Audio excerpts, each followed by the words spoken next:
Welcome to the WRAL Daily Download. I'm Luis Fernandez. The Supplemental Nutrition Assistance Program, SNAP, is in a state of uncertainty as the ongoing government shutdown extends past 30 days. The U.S. Department of Agriculture planned to freeze payments to SNAP starting on Saturday because it said it could no longer keep funding due to the government shutdown.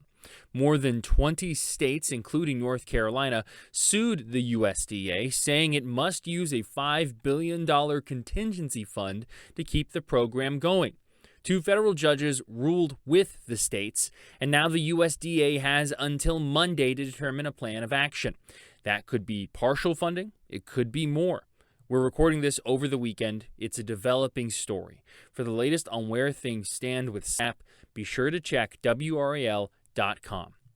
Regardless of what happens, if you receive SNAP benefits, which is 1 in 8 Americans and 1.4 million North Carolinians, there's going to be some kind of disruption. And at the very least, you're facing unknowns.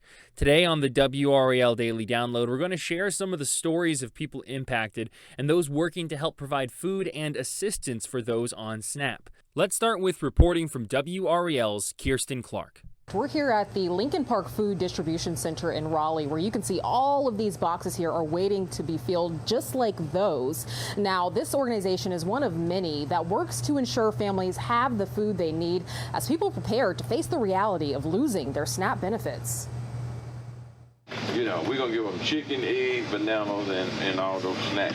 What looks like a grocery store is actually a blessing for thousands in the community. Fresh sweet potatoes. At least that's how Pastor William Ratcliffe sees it. He helped start Lincoln Park Food Distribution Center in 2019, which now provides about 2,500 boxes of food per month to families in need. I understand what people are going through, so when things are cut, it really makes it hard, especially on minorities. But we have people of all races that come here getting food. Jesus come get his boxes. Lincoln Park volunteer Michelle Cox tells us she and her children rely on SNAP, now unsure what they will do without it.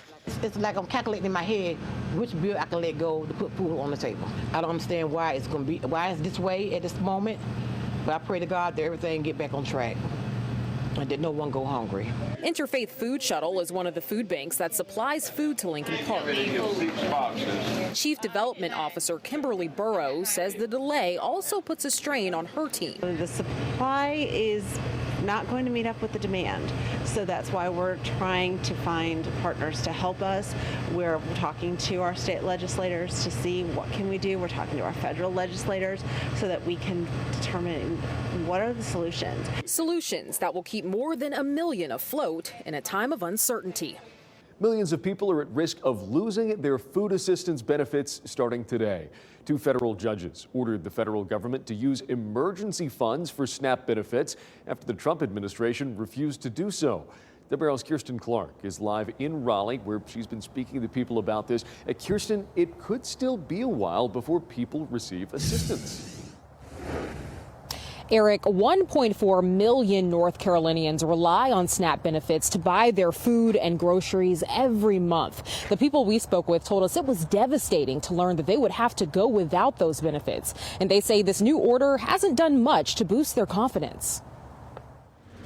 All right, thank you. Meet Angel Hall, a mother who dedicates much of her time to volunteer work, especially after losing her job in the tech industry 6 months ago. You go from like affluence to like having to depend on your 401k and not having much in your 401k or depending on family members. And it's just like, okay, I have a set amount of resources. When is that going to run out? She says SNAP benefits have been crucial for survival during this time, not only for herself, but for her daughter. She's a teenager, so she's growing, she's eating, she's always on the run with her friends, and that's going to cost more food because she needs more energy. Hall described to us the devastation she felt when she learned the federal government would not be funding SNAP benefits. It's one of those things where how do you tell your daughter, I don't know what's going to happen next month? We met Hall at Oak City Cares, where volunteers and organizers provide support for people experiencing homelessness. Supervisor Gregor Levy says his team is also feeling pressure. So when it comes to something like food stamps, that's something that people really rely on. I mean, that's no joke.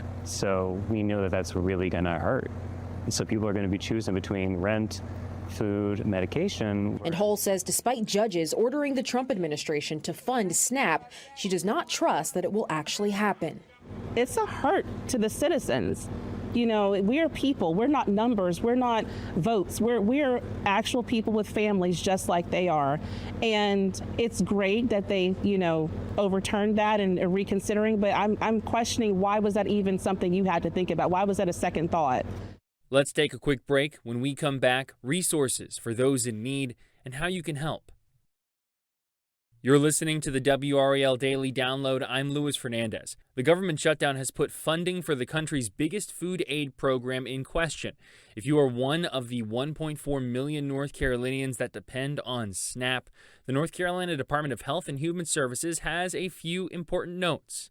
Continue to apply and renew benefits. Submit paperwork on time to County Department of Social Services. Offices will be processing applications to prevent a backlog when funding is eventually restored.